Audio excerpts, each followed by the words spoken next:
हमने कल स्टार्ट किया था एग्रीकल्चर IS 41।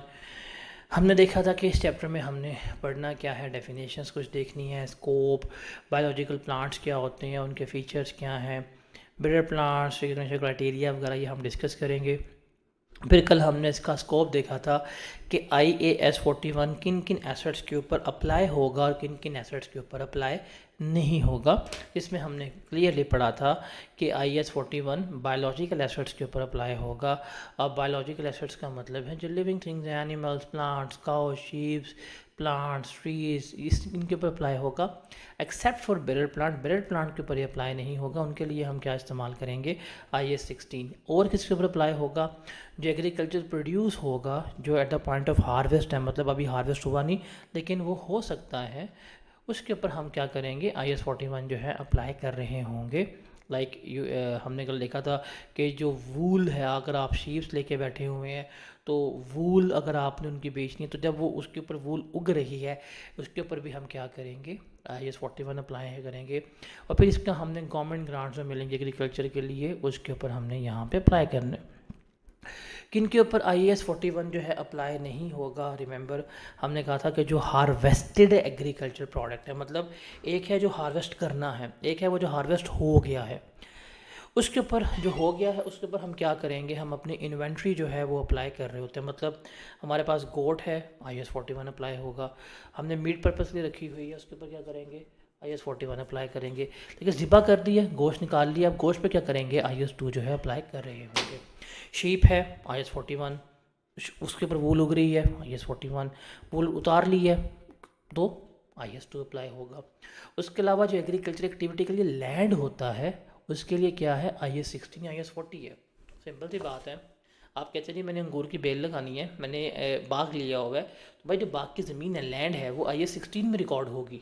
हाँ, वो जो अंगूर वगैरह है वो किसके ऊपर रिकॉर्ड होंगे, वो IAS 41 के तहत रिकॉर्ड हो रहे होंगे, अगर वो बायोलॉजिकल एसेट्स को क्या कर रहे हैं, सेटिस्फाई कर रहे हैं। उसके अलावा जो बेरर प्लांट हैं उसके ऊपर भी क्या होगा, आपका IAS 41 अप्लाई नहीं होगा। ये भी हमने डिस्कस आउट किया था। उसके अलावा जो इंटेंजिबल एसेट्स आप लेके रखते हैं एग्रीकल्चर एक्टिविटी के लिए, इसके ऊपर भी हम IAS 38 अप्लाई करेंगे, IAS 41 अप्लाई नहीं करेंगे।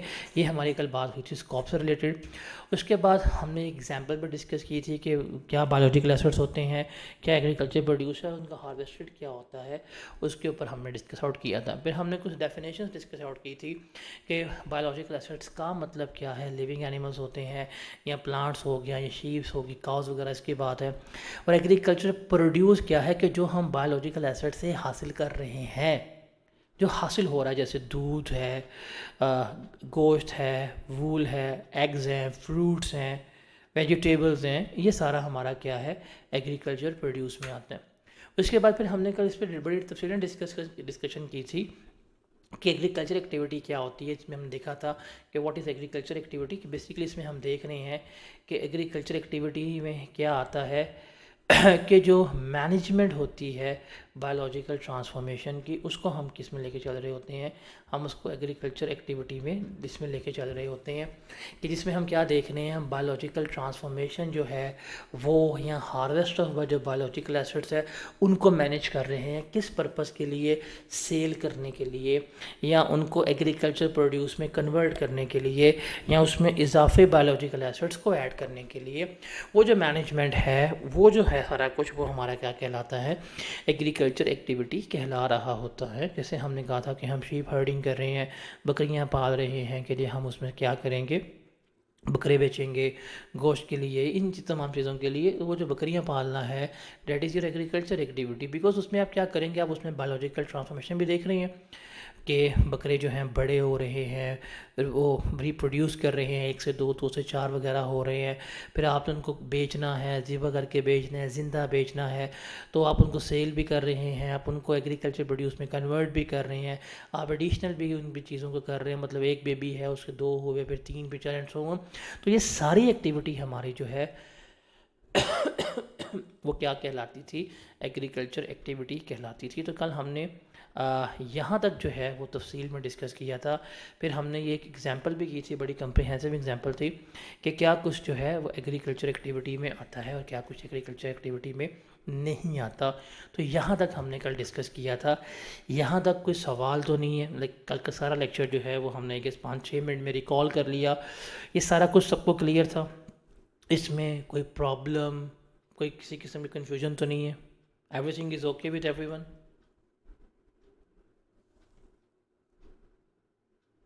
जी जनाब, एवरीथिंग इज़ क्लियर?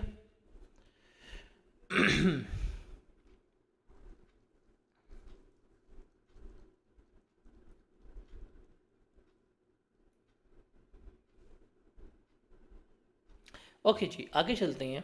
हमने कल यहाँ पे डिस्कस आउट किया था एक word, that is biological transformation. कि बायोलॉजिकल ट्रांसफॉर्मेशन क्या होता है या क्या होती है, उसको हमने यहाँ पे देखना है। तो ये जो बायोलॉजिकल ट्रांसफॉर्मेशन है ना, ये जो बायोलॉजिकल ट्रांसफॉर्मेशन है, इसको हम डिवाइड कर सकते हैं कि इसको हम दो चीज़ों में डिवाइड कर सकते हैं, हम उसको दो चीज़ों में लेके जा सकते हैं। एक बायोलॉजिकल ट्रांसफॉर्मेशन है जिससे हमारे क्या होते हैं, एसिड्स जो हैं चेंज हो रहे हैं, एसिड्स में तब्दीली आ रही है। और दूसरी वो है जिसमें हम क्या कर रहे हैं, जिसमें हम एसिड्स जो है वो क्रिएट कर रहे हैं। ये बायोलॉजिकल ट्रांसफॉर्मेशन है। अगर एसिड्स के चेंज की बात करें तो इसमें दो चीज़ें हम डिस्कस करेंगे। एक है हमारे पास जिसे हम कहते हैं ग्रोथ होना, और एक है हमारे पास ग्रोथ का उल्टा, दैट इज़ डीजेनरेशन। उसको हम क्या कर रहे होंगे, डिस्कस आउट कर रहे होते हैं। और अगर हम एसिड क्रिएशन की बात करें तो इसमें हमारे पास क्या आ जाएगी, हमारे पास प्रोडक्शन आ जाएगी। और यहाँ पे प्रोडक्शन की जो बात हो रही है, रिमेंबर ये नॉन लिविंग प्रोडक्शन की जो है वो बात हो रही है। बेसिकली यहाँ पे हम हार्वेस्टिंग की बात कर रहे हैं। और दूसरा जो इसमें हम डिस्कस आउट कर रहे होंगे, डैट इज़ प्रोक्रिएशन की बात होगी। और प्रोक्रिएशन जो है वो किस चीज़ की है, वो लिविंग की बात है। तो जब बायोलॉजिकल ट्रांसफॉर्मेशन की बात करेंगे ना हम, तो बायोलॉजिकल ट्रांसफॉर्मेशन में बेसिकली हमने देखना है कि यार ट्रांसफॉर्मेशन कहते किसे हैं, तब्दीली के अमल को। अब ट्रांसफॉर्मेशन है किस किस चीज़ की, कि जी हमारे एसिड्स जो हैं वो चेंज हो रहे हैं, हमारे एसिड्स जो हैं वो क्रिएट हो रहे हैं। अब चेंज की बात करें तो सर चेंज में आती है ग्रोथ। अब ग्रोथ का मतलब क्या है कि इंक्रीज़ होना। अब जब ग्रोथ की बात करेंगे तो ग्रोथ में क्या है कि जी फॉर एग्जांपल आपके पास 4 गायें हैं, उनकी क्वांटिटी में इंक्रीज़ हो जाना, दैट इज़ ग्रोथ। उनकी क्वालिटी में इम्प्रूवमेंट आना, दैट इज़ ग्रोथ। आप एक काफ लेके आते हैं, एक बछड़ा लेके आते हैं, उसको पालते हैं, और बछड़े से वो जो प्रॉपर है वो गाय में कन्वर्ट हो जाती है, that is a growth. Asset change हो रहा है। एक बछड़ा है वो एक 2-3 माह का है, आपने उसको किस में कन्वर्ट करवा दिया, पूरी गाय में कन्वर्ट करवा दिया, that is a growth. Lambs को आप शीप में कन्वर्ट करवा रहे हैं, पौधे लेके आ रहे हैं, उनको आप ट्रीज़ में ग्रो करवा रहे हैं। तो ये जो अमल है, that is going to be a growth. Asset change हो गया। अब एक बकरी का बच्चा और एक प्रॉपर बकरा, उसमें फ़र्क है, उनकी वैल्यू में फ़र्क है। अब मुझे खुद बताएं, अगर आपके पास एक बकरे का बच्चा है और वो आपने 5,000 रुपये के लेके रखा है, और उस बकरी के बच्चे की उम्र जो है, एज जो है वो 2 महीने है, आप उसको 1 साल तक पालते हैं, 1.5 साल तक पालते हैं। 1 साल 1.5 साल पालने के बाद उसमें क्या तब्दीलियाँ आई होंगी? क्या वो बकरी का बच्चा 1.5 साल बाद ही बकरी का बच्चा रहेगा? अब भाई प्रॉपर बकरा बन गया हो गया। और क्या आपने 5,000 रुपये का लिया था, क्या अब उसकी कीमत 5,000 रुपया होगी? बताओ ज़रा, वैल्यू भी चेंज हुई होगी ना। तो ये वैल्यू में चेंज क्यों आया है, ज़रा मुझे बताओ, ये वैल्यू में चेंज क्यों आया है? ये जो बच्चा 2 महीने का 5,000 रुपये का था, अब वो 1.5 साल का हो गया, अब वो लाख रुपए का हो गया है। और भाईजान ये जो 95,000 का इंक्रीज़ आया है, किसकी वजह से आया है? That is due to growth. उसमें बायोलॉजिकल ट्रांसफॉर्मेशन हुई। तो ये जो चीज़ है, ये बायोलॉजिकल ट्रांसफॉर्मेशन है। ये कौन सी एक्टिविटी है? हमारी एग्रीकल्चर एक्टिविटी है।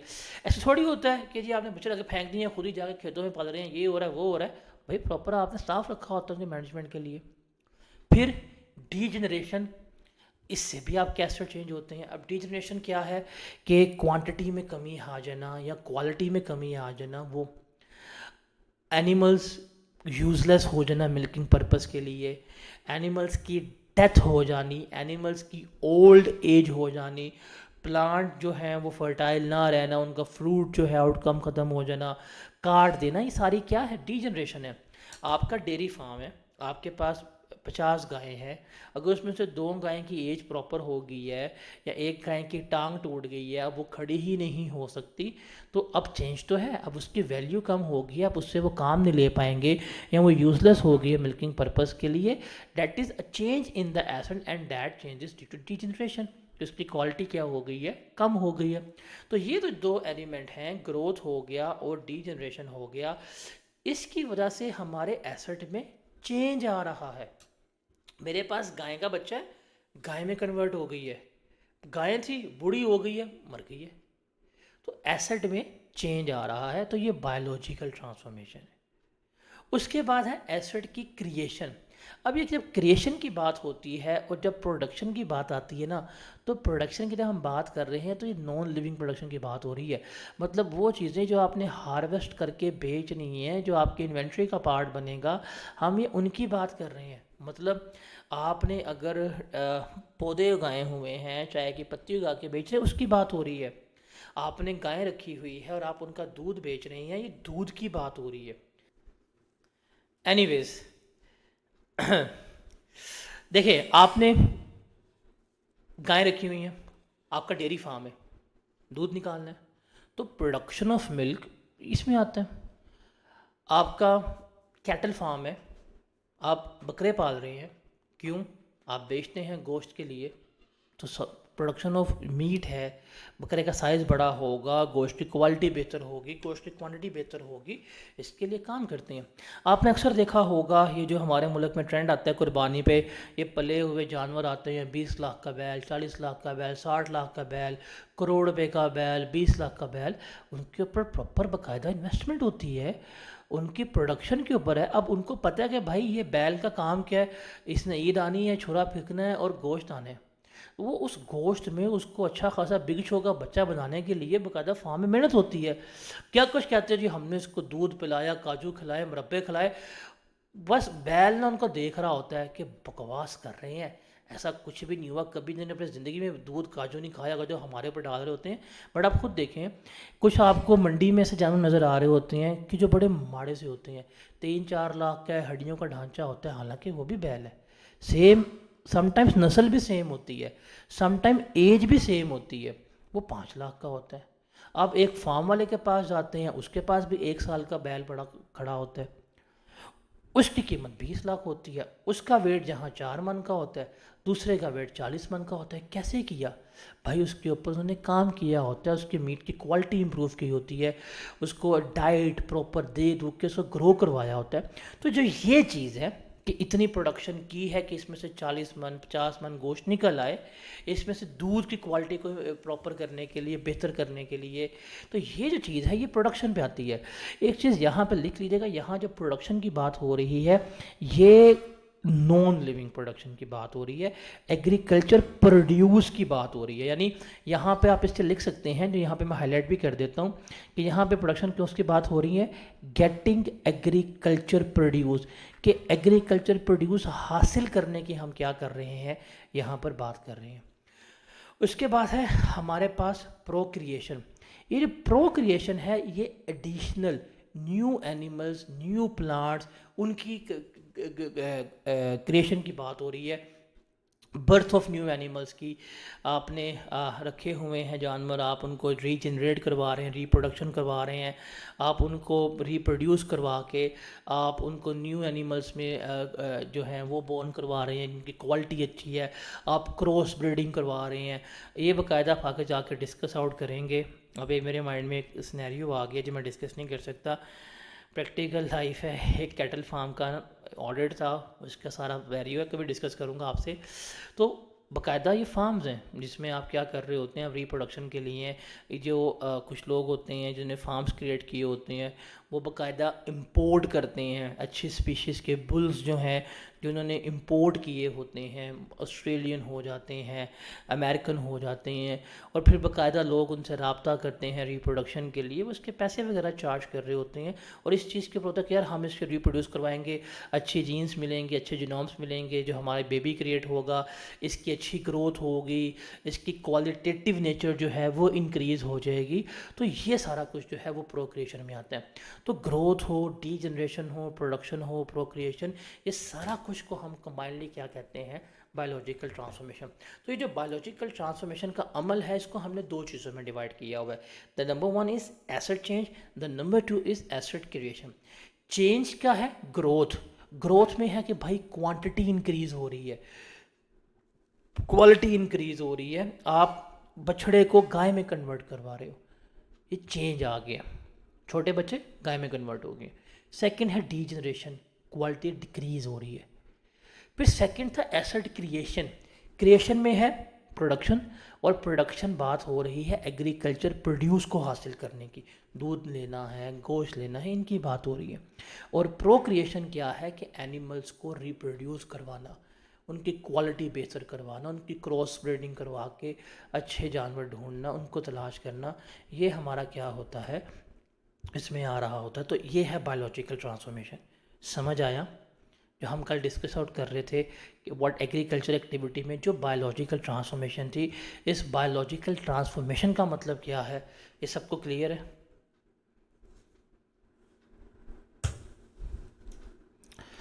चलिए जी, आगे है हार्वेस्ट।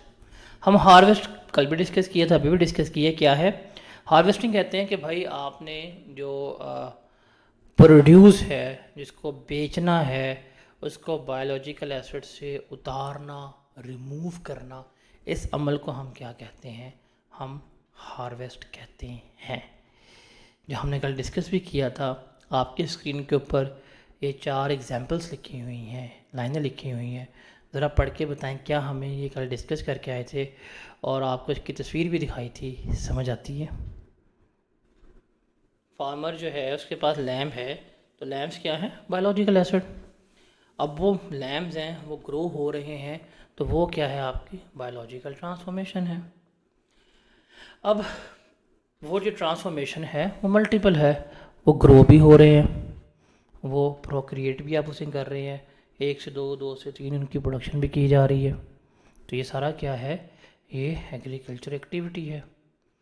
अब आपने लैम्प्स को 2 मकसद के लिए रखा होगा, या तो उनका गोश्त बेचोगे या उनकी वूल बेचोगे।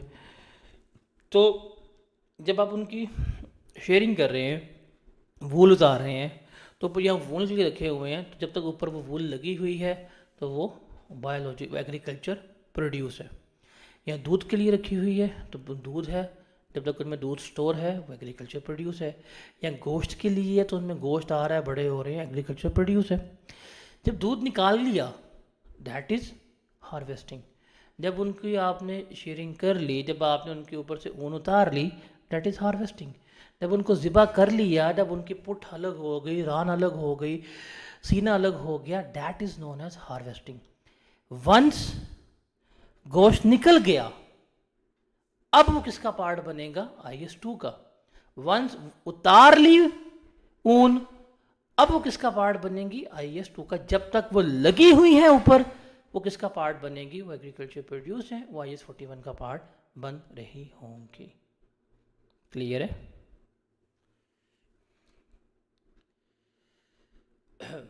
उसके बाद देखते हैं, हमारे पास है जी बेरर प्लांट्स। ये है बेरर प्लांट्स। एनिमल्स बेरर नहीं होते, ये किसकी बात हो रही है? प्लांट्स की बात हो रही है कि बेरर प्लांट्स क्या होते हैं, और बायोलॉजिकल एसिड्स में और बेरर प्लांट में फ़र्क क्या है, वो हमने क्या करना है, वो हमने यहाँ पर देखना है। बिकॉज बायोलॉजिकल एसिड्स जो हैं वो 2 तरह के हैं। यहाँ तो वो हैं जो कंज्यूमेबल्स हैं, जिनको हम हार्वेस्ट करेंगे, उनको इस्तेमाल करेंगे, वो हैं। बेरर प्लांट्स जो हैं भाई, उनको बेर कर लिया, खड़ा कर लिया, अब वो आगे से क्या हो रहे हैं, वो अगर प्रोड्यूस कर रहे हैं, उसकी बात हो रही है। तो बेरर प्लांट्स होते क्या हैं? या क्या नहीं होते, इसकी हम बात करते हैं। इनका अकाउंटिंग ट्रीटमेंट जो है उसको देखते हैं। बेरर प्लाट्स के और बायोलॉजिकल एसिड में डिफरेंस क्या होता है उसको देखते हैं। अच्छा जी, मुझे एक बात बताएं।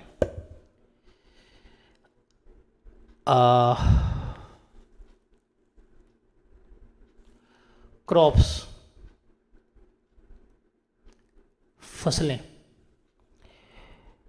आपने अक्सर देखा होगा किसान जो हैं जो सब्जियां उगाते हैं वो रोटेशन भी करते हैं। मतलब कभी वहाँ पे कोई सब्ज़ी लगाते हैं, अगले सीज़न में कुछ और लगा रहे होते हैं। देखा है आपने? या जब गंदम वगैरह उगाई जाती है तो गंदम उगती है, गंदम की कटाई होती है, गंदम सारी काट ली जाती है, उसके बाद दोबारा से नए सिरे से हल चलता है, बीज बोया जाता है, फिर दोबारा गंदम उगती है, फिर गंदम की कटाई होती है, फिर सारे खेत साफ होता है, फिर दोबारा से हल चलता है, फिर बीज बोया जाता है। देखें, चावल उगाते हैं, चावल की मुंजी लगाते हैं, क्या होता है, चावल है ग्रो होता है, काट लेते हैं, बाद में फिर अगला सीज़न आता है, न्यू तरह से हार्वेस्ट करते हैं, ट्रैक्टर चलते हैं, नई तरह सारी एक्टिविटी होती है। ये क्रॉप्स हैं, ये हर साल हो रही हैं। ये क्रॉप्स वगैरह हो गए। ये क्रॉप्स वगैरह जो हैं ये तो हमारे लिए हैं बायोलॉजिकल एसिड। क्रॉप्स की बात हो रही है यहाँ पे फसलों की। ये है हमारे पास क्या, बायोलॉजिकल एसिड। और जो बायोलॉजिकल एसिड्स हैं इनके ऊपर हम बात करते हैं IAS 41 की। फसलों की बात कर रहा हूँ, फसलों को दरख्तों से कंपेयर नहीं करना। एक और चीज़ होती है जिसको हम कहते हैं दरख्त। फॉर एग्ज़ाम्पल, आपने ग्रेप वाइन का नाम सुना हुआ है? जो अंगूरों की बेल होती है जहाँ पे अंगूर उगते हैं। आपके ख्याल से जो अंगूरों की बेल होती है जहाँ पे अंगूर उगते हैं, अंगूर तोड़े जाते हैं, क्या अंगूर तोड़ने के बाद वो बेल उखाड़ के फेंक दी जाती है कि वो बेल वहाँ पे एग्जिस्ट करती है? बताएं। आम का दरख्त देखें, क्या आम तोड़ने के बाद दरख्त काट दिए जाते हैं?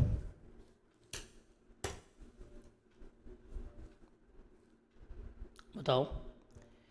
क्या ये जो पाम ट्रीज़ होते हैं जिनसे ये आपके पाम सीड निकाले जाते हैं और तेल निकाला जाता है, क्या वो इतने बड़े बड़े दरख्त हैं, जब पाम सीड्स ले लिए तो आप उनका तेल और दरख्त उखाड़ देंगे, तोड़ देंगे? नहीं ना, नहीं ना। मतलब फल उतार रहे हो, फल उतार रहे हो, दरख्त एग्जिस्ट कर रहे हैं। फल उतार रहे हो लेकिन दरख्त जो है वो वहाँ पे कायम है। रबर ट्रीज़ हैं जहाँ से आप लेटेक्स निकाल रहे हो, तो इतने बड़े बड़े दरख्त लगे होते हैं, आप एक्सट्रैक्शन करते हैं, लेटेक्स निकाल कर देते हैं, भाई दरख्त तो वहाँ पे कायम रहता है। पाम ट्रीज़ हैं, कोकोनट ट्रीज़ हैं, आप हर साल जाते हो नारियल उतार के ले आते हो, क्या दरख्त काट देते हो? खजूर के दरख्त हैं, हर साल जाते हो खजूर उखाड़ लेते हो, खजूर बेच लेते हो, क्या खजूर के दरख्त काट देते हो? नहीं ना। यहाँ पे ये जो दरख्त हैं, ये प्लांट हैं, ये एग्जिस्ट कर रहे हैं। ये क्या कर रहे हैं, ये एग्जिस्ट कर रहे हैं, ये तोड़े नहीं जा रहे। देखिए फसलों में जो मैंने यहाँ पे बात की है, फसलों में और दरख्तों में फ़र्क है। जो गंदम उगती है तो भाई जब गंदम उतारी जाती है तो सफाई हस्ते से मिटा देते हैं, ऐसे है कि नहीं? चावल उगता है, चावल उगता है, चावल उगता है तो भाई चावल जो है सफाई हस्ती से मिटा दिया जाता है, नए सिरे से हल चलता है। सब्जियां उगती हैं, आलू की फसल उगी है, कोई भिंडी की फसल, भिंडी की नहीं आलू की हो गई, उसके अलावा और सब्जियां गोभी वगैरह, क्योंकि साग, साग खाते हो, पालक खाते हो? भाई सर्दियों में साग ग्रो होता है, उसके बाद साग जब काटा जाता है तो फसल ख़त्म हो जाती है। फिर वहाँ पे गर्मियों में कोई और क्रॉप्स लगी होती हैं, कोई और वेजेस लगाई होती हैं, सर्दियों में कोई और लगाई होती हैं। ये क्रॉप्स ऐसे ही होती हैं ना, फसलें ऐसे ही होती हैं। लेकिन अब बात ज़रा करो, आप आओ आम के दरख्त के ऊपर, आप आओ मेरे पास अमरूद के दरख्त के ऊपर, आप मेरे पास आओ किन्नों के दरख्त के ऊपर। अब किन्नों जो हैं, फ्रूटर जो हैं, माल्टे जो हैं, इस दरख्तों के ऊपर उगते हैं। आपने एक बाग लिया, उस बाग में 150 दरख्त लगे हुए थे आम के। आपने आम तोड़ लिए, क्या आम तोड़ने के बाद दरख्त काट दोगे? क्या दरख्तों को सफ़ाई हस्ती से मिटा दोगे? नहीं मिटाओगे ना, एग्जिस्ट करेंगे। और जो वो दरख्त एग्जिस्ट कर रहे हैं, आप उन्हें क्या करोगे? आप उनको अगले साल भी वेट करोगे, अगले साल उन पर फिर फल लगेगा, फिर उतारोगे, फिर बेचोगे, एंड सो ऑन, जब तक वो दरख्त जो है गल सड़ नहीं जाएगा, जब तक वो गिर नहीं जाएगा, तब तक वो दरख्त वहाँ पे कायम रहेगा। ऐसा होता है कि नहीं होता?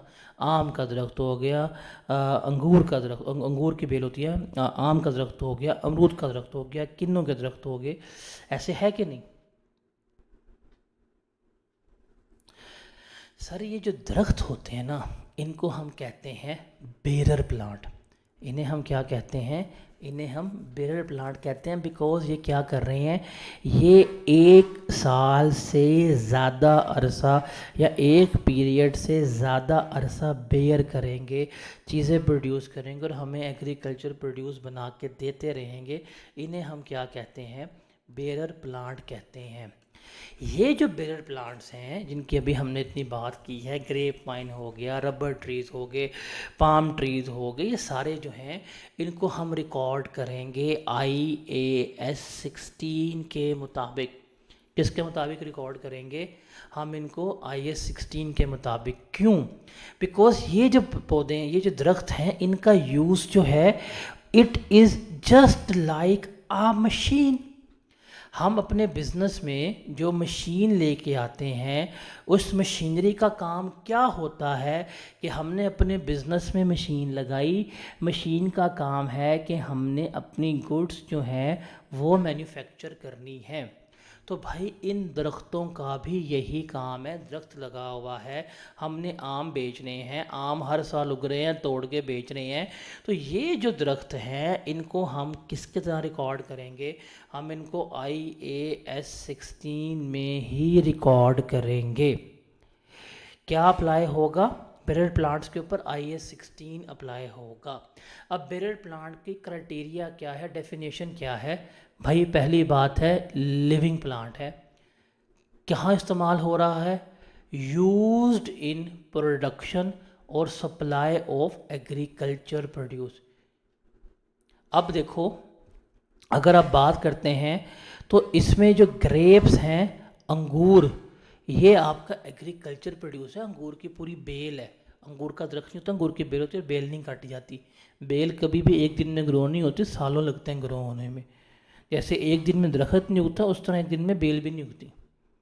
तो अंगूर की बेल है। अंगूर जो है ये आपका एग्रीकल्चर प्रोड्यूस है। देखिए उग कहाँ पर रहे हैं? बेल पे। वो जो बेल है, that is your bearer plant. और आप उसको क्या कर रहे हैं? IAS 16 में लिखेंगे। क्यों? बिकॉज भाई आपने दरख्त लगा लिया है, आपने बेल लगा ली है, अब आपने इसको लगा लिया, इतना लंबा दरख्त लग गया, अब इसके ऊपर फल उग रहे हैं, इसके ऊपर आम उग रहे हैं, अंगूर उग रहे हैं, आपके ऑयल जो आपके नारियल हैं वो उग रहे हैं, लेटेक्स उग रहा है। आप इसको एक साल के लिए इस्तेमाल नहीं करेंगे, आप हर साल इनसे फ्रूट लेंगे। आप हर साल इनसे क्या लेंगे? फ्रूट लेंगे। जब तक ये जिंदा रहेंगे, जब तक आप जिंदा रहेंगे, आप इनसे लेंगे चीज़ें, और ये आपको प्रोड्यूस हर साल करके भी देंगे। तो सर ये दरख्त जो है ये आपका बेरर प्लांट है। और ये बहुत कम चांस होता है कि आपके पास एक दरख्त है, ये आपका दरख्त उगा हुआ है, इस दरख्त से जो फ्रूट उग रहा है, आप उस फ्रूट को ही क्या कर रहे हैं? सेल कर रहे हैं।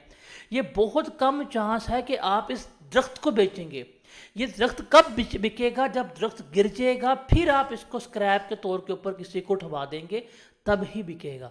तो वो चीज़, दरख्त, वो चीज़ें जो इन क्राइटेरियाज को फुलफ़िल कर रही होती हैं, इनको हम बेरर प्लांट कहते हैं। और जो बेरर प्लांट होते हैं ये अंडर IAS 16 रिकॉर्ड होते हैं, अंडर IAS 40 रिकॉर्ड नहीं होते। Is that clear? चलो जो हम तो ऑनलाइन है ना, तो मैं आपको दिखा देता हूँ। ये ले, हमारा ऑनलाइन का फ़ायदा यही है। अभी यहाँ पे देखेंगे, देखें जी, ग्रेप्स वाइन, अल्लाह करे ग्रेप वाइन ही ओपन हो, कुछ और ना ओपन हो जाए। सर ये देखो, ये ग्रेप वाइन है, नज़र आ रही है? ये अंगूरों की बेल है।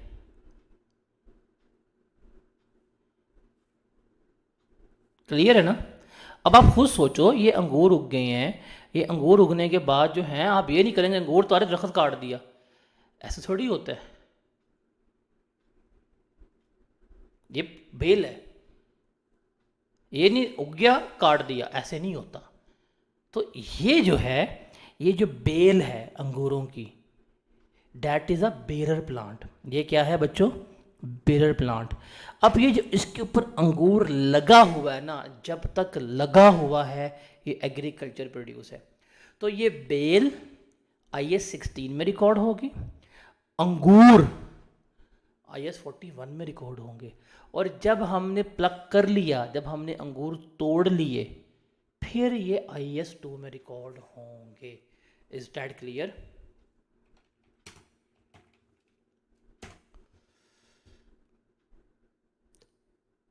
ये देखो, ऑयल पाम ट्रीज़ हैं, ये क्या है आपके? पाम ट्रीज़ हैं। हाँ, तस्वीर बड़ी हो जा, एक मिनट, मैं आपको पेक्सल्स ओपन करके दिखाता हूँ।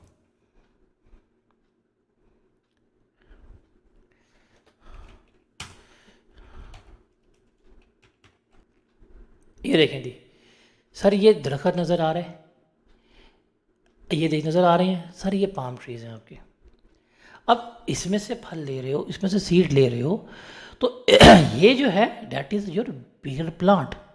आप मर जाएंगे, ये खड़ा रहेगा, आप ख़त्म हो जाएंगे, ये जो है खड़ा रहेगा। तो ये जो प्लांट हैं, ये जो आपके होते हैं, रिमेंबर ये आपके खड़े रहेंगे, ये आप इनसे एक सीज़न नहीं, आप इनसे मल्टीपल सीज़न क्या करेंगे? मल्टीपल सीज़न जो है आप क्या करेंगे? आप इनसे बेनिफिट्स लेंगे। आप इनसे क्या लेंगे? मल्टीपल सीज़न बेनिफिट्स लेंगे। तो ये किस में रिकॉर्ड होंगे? IAS 16 में। अब ये लैंड देखो, अब मैं आपको प्रॉपर समझाता हूँ चीज़। हम थोड़ी सी ये वाली तस्वीर देखते हैं, आपको समझ आएगी।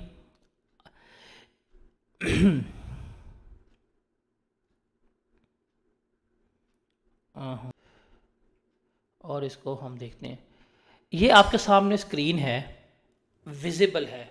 आप मुझे बताएं इस स्क्रीन में आपको कितने एलिमेंट्स नज़र आ रहे हैं?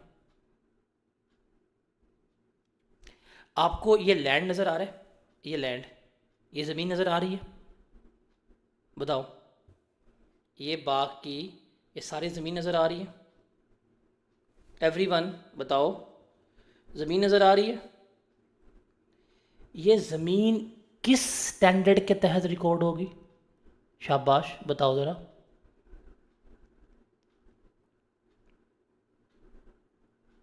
Very good, excellent. किसके तहत? Very good. अब इस ज़मीन के ऊपर ये दरख्त लगे हुए हैं, ये इस ज़मीन के ऊपर दरख्त लगे हुए हैं। पहले मुझे बताओ, ये जो दरख्त हैं, क्या इनका बेनिफिट मोर देन 1 ईयर लोगे कि दरख्त उगा, काटा, ख़त्म किया? मोर देन 1 ईयर बेनिफिट लोगे ना? और हर साल इनमें फल उगेगा, हर साल फल उगेगा, तो दरख्त क्या कहलाए? Bearer plant. किस पे रिकॉर्ड होंगे? IAS 16 के तहत। किसके तहत रिकॉर्ड होंगे? IAS 16। अब इन दरख्तों के ऊपर ना ये फल लगे हुए हैं, क्या लगे हुए हैं? फल लगे हुए हैं। जब तक ये फल क्या है? Basically agriculture produce. ये क्या है? Agriculture produce. जब तक वो इस दरख्त के ऊपर अटैच हैं, जब तक ये इस दरख्त के ऊपर अटैच हैं, आपका एग्रीकल्चर प्रोड्यूस है, किसके तहत रिकॉर्ड होगा? IAS 41 के तहत। उतार लिया, इस दरख्त से उनको नीचे उतार लिया। अब बताओ IAS 2। Very good. तो सर समझ आया कहानी?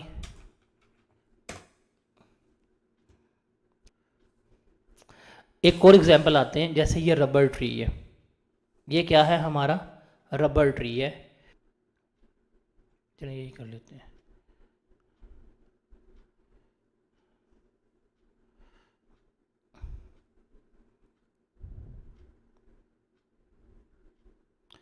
देखो ये है रबर ट्री, विजिबल है भाई, प्रॉपर ट्री है। आपने यहाँ पर रखा हुआ है, आप इनसे लैटेक्स निकालते हैं, उसका फिर रबड़ बनता है। आपके ख्याल से ये जो दरख्त हैं, इनको उगने में, इनको यहाँ तक पहुँचने में सालों नहीं लगते होंगे? लगते होंगे। अब ये प्लांट कौन सा हुआ आपका? बेरर। बिकॉज ये आपको, अगर आप वापस आए यहाँ पे, क्या था? अब bearer plant is a living plant. पे क्या बात है? Living plant. तो सर जिंदा तो है, जानदार तो है। क्या है? यूज इन प्रोडक्शन और सप्लाई ऑफ एग्रीकल्चर प्रोड्यूस। तो देखो ये लेटेक्स की प्रोडक्शन में इस्तेमाल हो रहा है, ठीक है, हम इससे प्रोड्यूस करवाएंगे। And is expected to bear produce for more than 1 period. ये जो एग्रीकल्चर प्रोड्यूस है, ये जो लेटेक्स है, 1 साल से ज़्यादा अरसा प्रोड्यूस करेगा। ये देखो ये लेटेक्स है, ये रबर, ये लेटेक्स निकल रहा है, ये देखो इन्होंने बनाया हुआ है। इसकी छाल उतारते हैं, इसकी जो गूंद सी होती है उसको जमा करते हैं। ये अब जब तक उसकी लाइफ है, जब तक ये दरख्त कट के नहीं गिरेगा, प्रोड्यूस करता रहेगा, ठीक है। And has a remote likelihood of being sold as agriculture produce. ये ना होने के चांसेस हैं कि आप इस दरख्त को, ये जो लगा हुआ है, आप इसको एग्रीकल्चर प्रोड्यूस के तौर पे बेचें। आपका एग्रीकल्चर प्रोड्यूस क्या है? ये लेटेक्स। ये लेटेक्स जब तक इस दरख्त के साथ अटैच है, IAS 41 क्या है? Agriculture produce. उतर गई इन्वेंट्री। अब except for incidental scrap sale, ये दरख्त कब बिकेगा? आप खुद बताओ। अगर आंधी आई, तूफान आया, ये दरख्त कट के गिर गया, कट के गिर गया, टूट के गिर गया, फिर आप इसको क्या बेचोगे? एज अ स्क्रैप के तौर के ऊपर बेच रहे होगे। तो अब इस दरख्त को हम कैसे रिकॉर्ड करेंगे? एज अ IAS 16 के तौर के ऊपर रिकॉर्ड करेंगे। Is that clear? और इसके मतलब में हमने देखना था क्रॉप्स।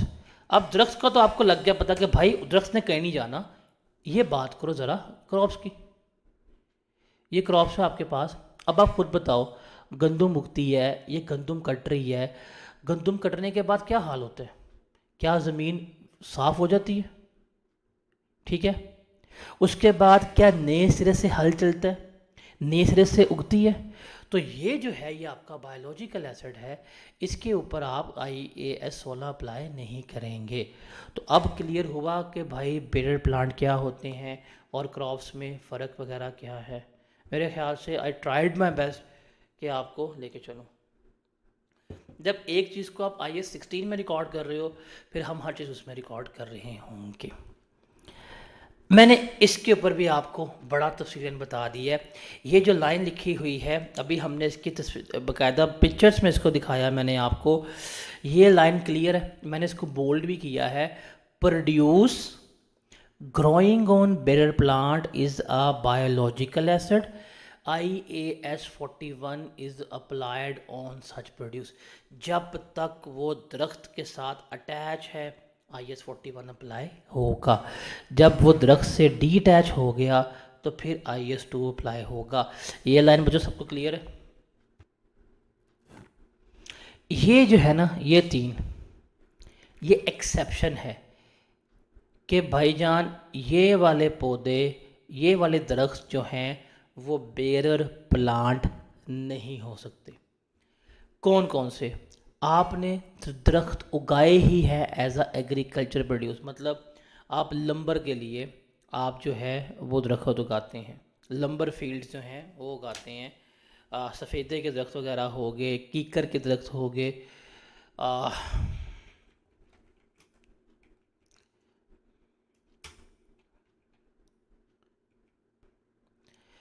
ये जी आपके पाइन के ट्री होते हैं, आपके सफ़ेदे के होते हैं, आपके देयार की लकड़, आप अक्सर नाम सुना होता है कि देयार के दरख्त जो है वो हम उगा रहे हैं, सुनते हो ना। बार्क लीव्स होता है, ओक लीव्स होता है, नाम सुने हुए हैं आपने। ये दरख्त जो हैं, ये जो आप उगा रहे होते हो, जैसे ओक ट्री सबसे बड़ा फेमस होता है, ये दरख्त उगा रहे हो भाई, इससे आपको ना कोई वो नहीं मिलना, चिनार का दरख्त हो गया, इससे कोई फल नहीं मिलना। ये आप उगा ही क्यों रहे हो कि भाई दरख्त बड़ा होगा, फिर इसको हम काटेंगे और इसकी लकड़ी जो है वो बेचेंगे। किसके लिए? इसके लिए, लंबर्स के लिए, लकड़ी के लिए। ये जो दरख्त होंगे, ये जो ट्रीज़ होंगे, इसके ऊपर हम IAS 16 अप्लाई नहीं करेंगे, IAS 41 अप्लाई करेंगे।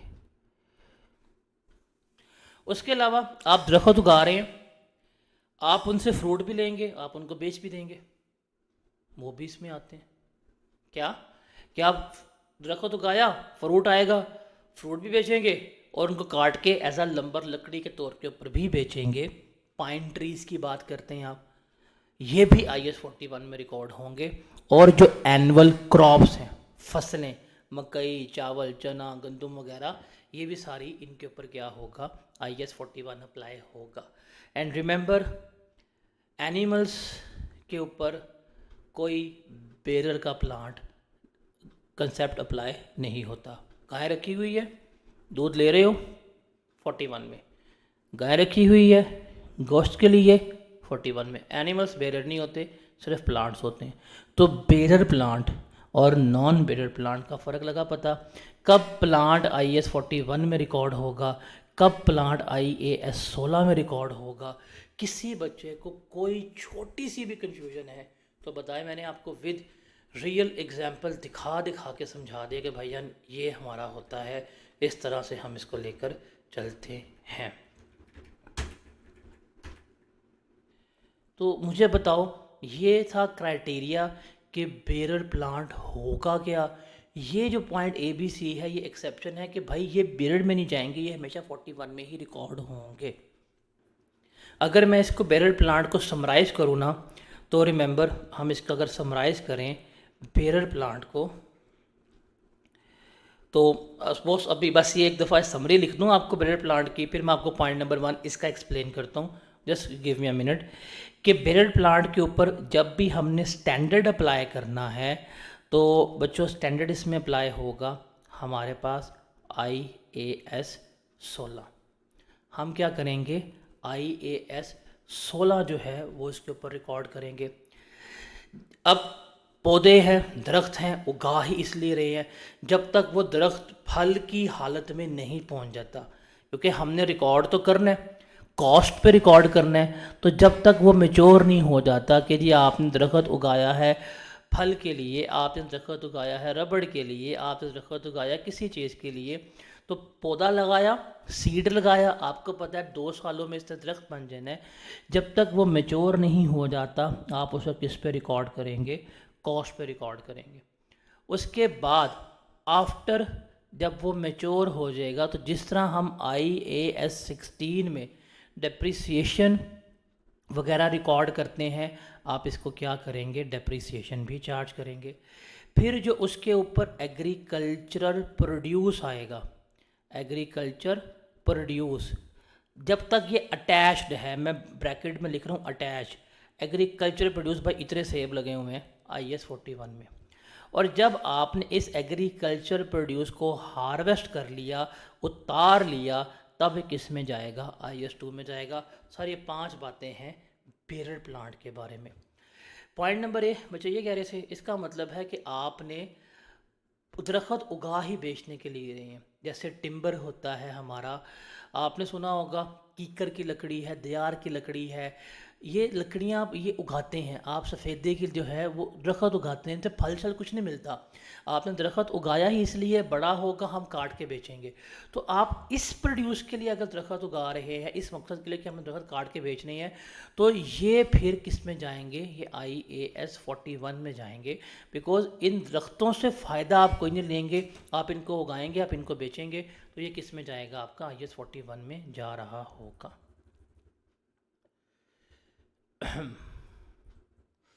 जी जनाब, ये 5 बातें क्लियर हैं जो बेयर प्लांट की लिखी हैं। कौन सा मॉडल अप्लाई होगा? 16। जब तक दरख्त बड़े नहीं हो जाते कॉस्ट पे, बड़े होने के बाद डेप्रिशिएट, जब फल आना शुरू हो गया डेप्रिसिएशन चार्ज होगी। जब फल लगागा, जब फल लगेगा ऊपर, जब तक फल लगा हुआ है उस फल को IS 41 में रिकॉर्ड करो। फल तोड़ लिया IS 2 में रिकॉर्ड करना है।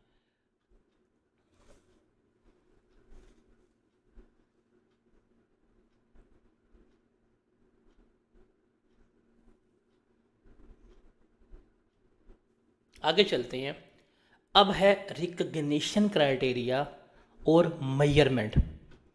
हमने बायोलॉजिकल एसिड्स को समझ लिया, भाई बायोलॉजिकल एसिड्स क्या होते हैं। ओके, देखो 16 वाली चीज़ आपको पता है कि ये ऐसे है। ओके, हम बात कर रहे हैं किनकी, कि भाई जिनको हमने IAS 41 में रिकॉर्ड करना है, हमने इनको IAS 41 में रिकॉर्ड करना कैसे है, क्या क्राइटेरिया होगा, कब हम इन्हें रिकॉर्ड करेंगे, उसके बाद हम देख रहे हैं फिर कैसे करेंगे वो। अब रिकग्निशन क्राइटेरिया में देखिएगा 3 चीज़ें हम इसमें लेके चलेंगे। कब? कि हम किसी भी बायोलॉजिकल एसिड को या किसी भी एग्रीकल्चर प्रोड्यूस को उस वक्त रिकॉर्ड करेंगे जब ये बातें पूरी हो जाएंगी। कब?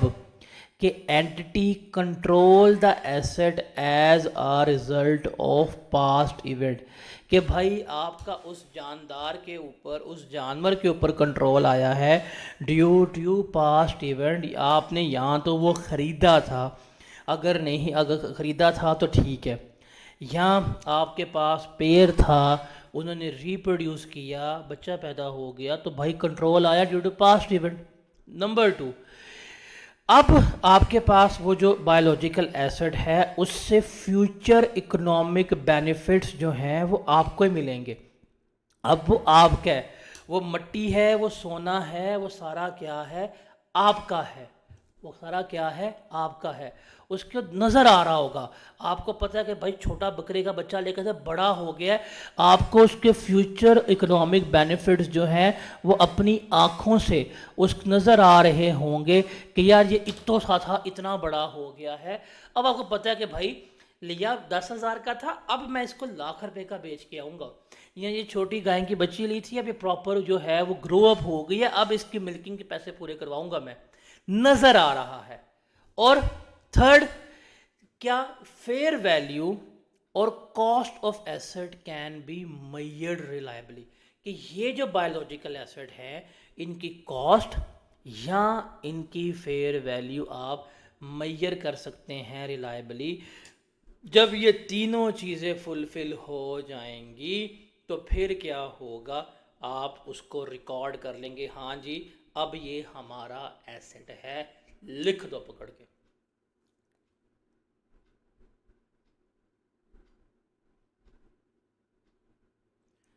आपने हैचरी बनाई हुई है, फिश हैचरी, मछलियाँ ला के पाल रहे हैं, आपने फार्म बनाया, बेच रहे हैं, योर बायोलॉजिकल एसेट्स हैं। कि ये कंट्रोल जो पॉइंट ए है वो कंट्रोल कैसे मिलता है, आपके पास लीगल ओनरशिप है, आपकी ब्रांडिंग है कि भाई ये है ही हमारा।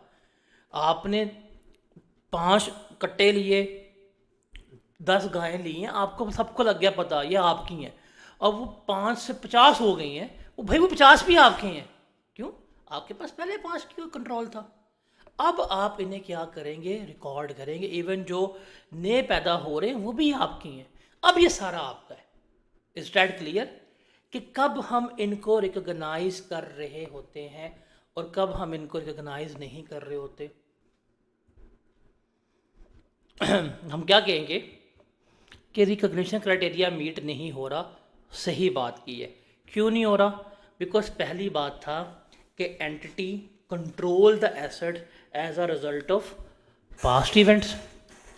भाई इस एग्जांपल की बात करें तो इनको एक चीज़ नज़र आ रही है कि हाथी जो है हम जो हैं बेच सकते हैं, हमें इसका फ्यूचर इकोनॉमिक बेनिफिट मिलेगा, इनको नज़र आ रहा है। ये फेयर वैल्यू भी है, इनको नज़र आ रहा है, रिलायबली मेजरेबल भी है। लेकिन जो पहला पॉइंट था कि ये इसको कंट्रोल नहीं करते, इनके पास कोई लीगल राइट नहीं है कि भाई ये इनके मालिक हैं। सो दैट्स वाई ये इसको रिकॉग्नाइज नहीं कर सकते।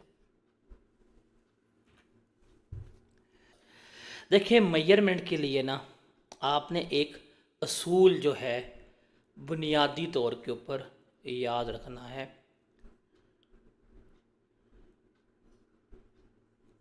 बुनियादी तौर के ऊपर असूल वो है कि जब हमने इन बायोलॉजिकल एसेट्स को मेजर करना होता है,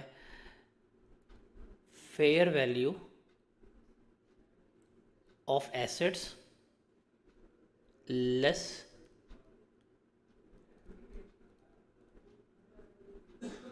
कॉस्ट टू सेल, तो ये आपके पास आ जाएगी नेट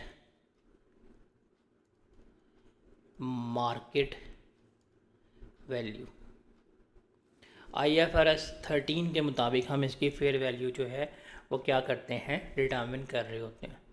तो अगर हमें फेयर वैल्यू गिवन है, असूल हमारा क्या है कि हमने अपने बायोलॉजिकल एसेट्स को किसके ऊपर करेंगे, हम fair value less cost to sell के ऊपर रिकॉर्ड कर रहे होंगे।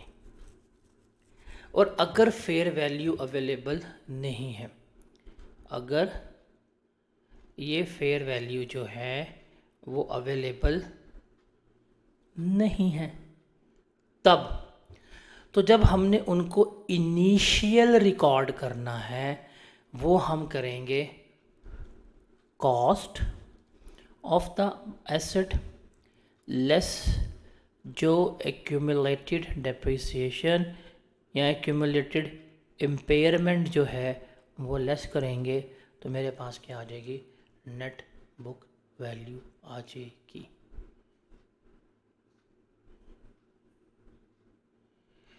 तो रिमेंबर, असूल है a biological asset shell be measured on initial recognition eight the end of each reporting period. पहली बात है, यहाँ तक बात क्या करते हैं। देखो, इसका मतलब क्या है कि आपने एक एसेट ख़रीदा 1 मार्च 2025 को, 1 मार्च 2025 को आपने एक बकरे का बच्चा जो है वो ख़रीदा और आपको लगा पता कि भाईजान इसकी वैल्यू जो है वो 5,000 है। आपके पास ईयर एंड आ गया, आपने ख़रीदा, आपको लग गया पता यार ये 5,000 ख़रीदा है, यही इसकी क्या है, फेयर वैल्यू है। अब आपके पास आ गया 31 दिसंबर 2025। अब ज़रा एक चीज़ ध्यान से लॉजिकली देखिएगा, जब बकरे का बच्चा लिया था, फॉर एग्ज़ाम्पल इसकी एज जो है वो यहाँ पे थी 4 मंथ्स, ईयर एंड आ गया, यहाँ पे इस बकरे की एज कितनी हो गई होगी, 1 साल से अबव हो गई होगी, 1 साल से अबव हो गई होगी कि नहीं होगी होगी, बताएं ज़रा।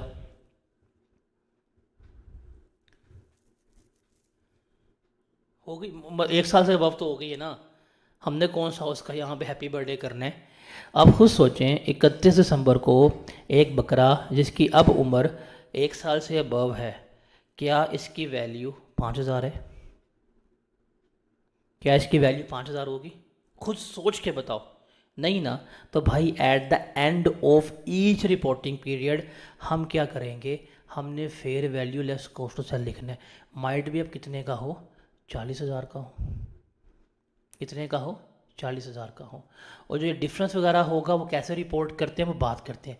बट अभी आपको समझ आई है कि बायोलॉजिकल एसेट्स में क्या होगा, एट द स्टार्ट ऑफ, मतलब कोई साल के शुरू में है तो साल के शुरू में भी लिखो फेयर वैल्यू, साल के एंड पे भी लिखो फेयर वैल्यू। सिंपल सी बात है, बिकॉज साफ सीधी बात है कि 1 साल पहले का बकरा और 2 साल बाद के बकरे की वैल्यू सेम कभी हो नहीं सकती। और अगर ये fair value less cost to sell आप नहीं रिलायबली मेजर कर सकते, then you will go for this thing.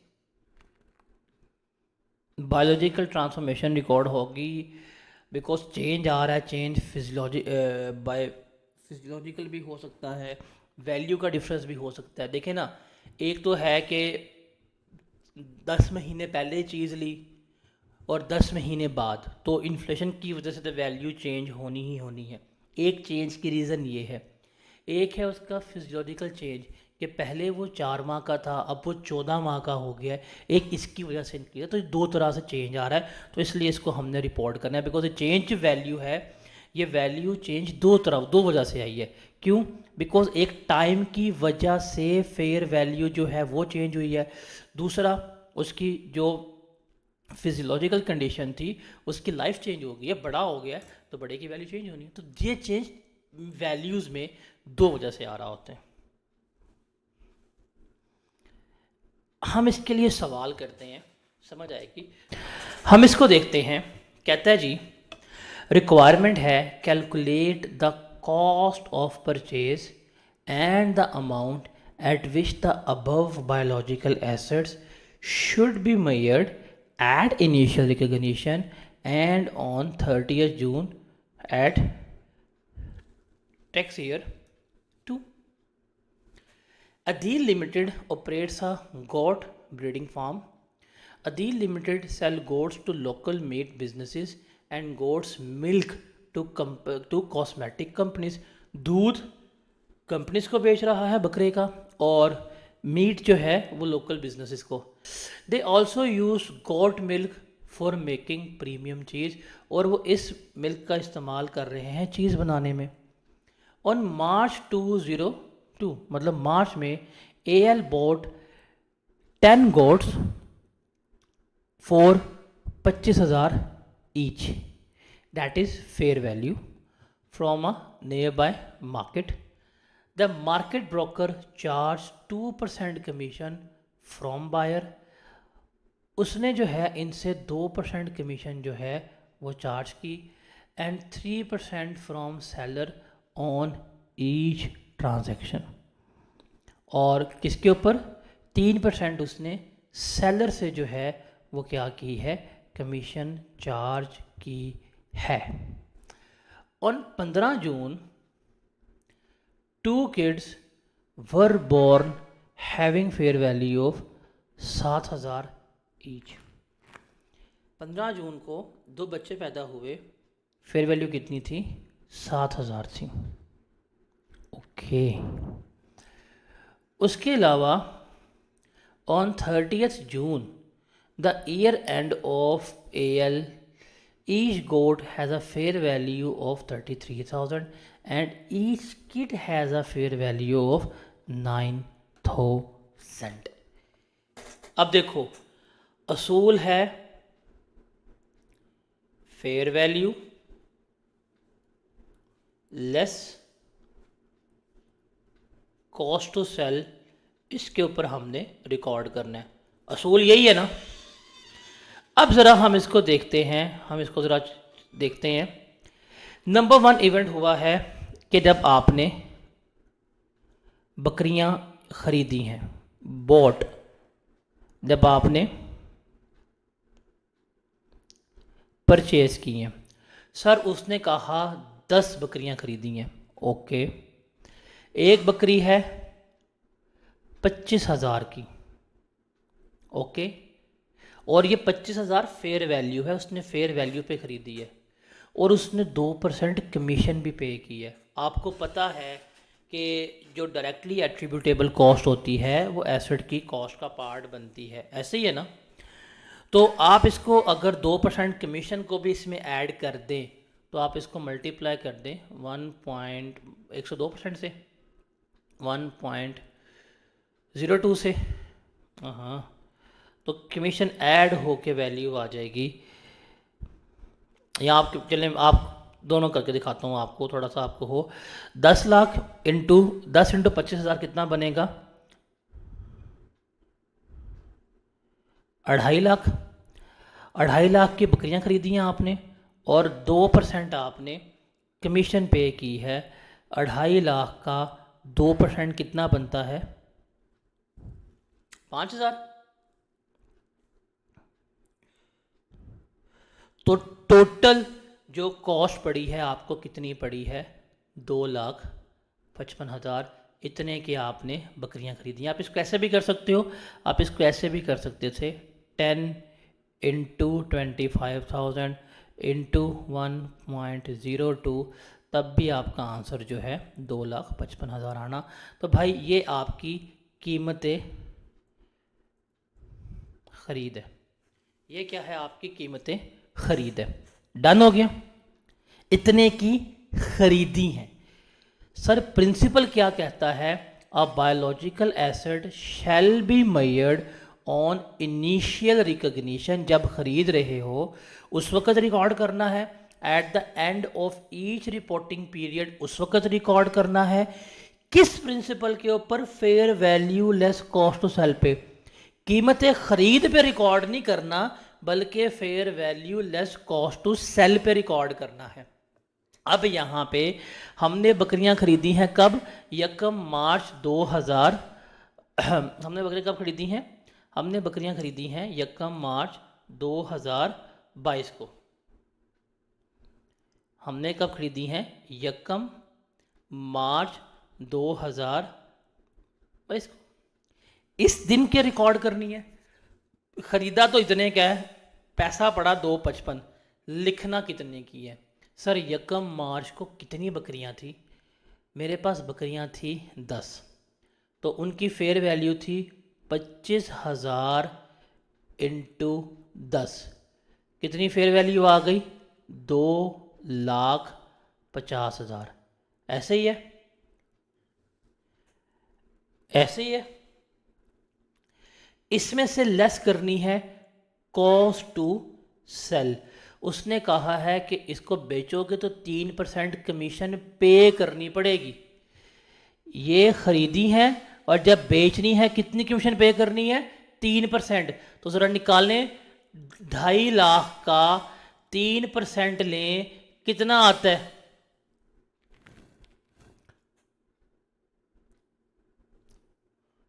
ये आपकी हो गई फेयर वैल्यू। अब कॉस्ट टू सेल कितना आया आपका, 2.5 लाख का 3% लिया, आपके पास जवाब कितना आएगा, 7,700, 7,500 लेस करवाएं, क्या आता आंसर, 242,500।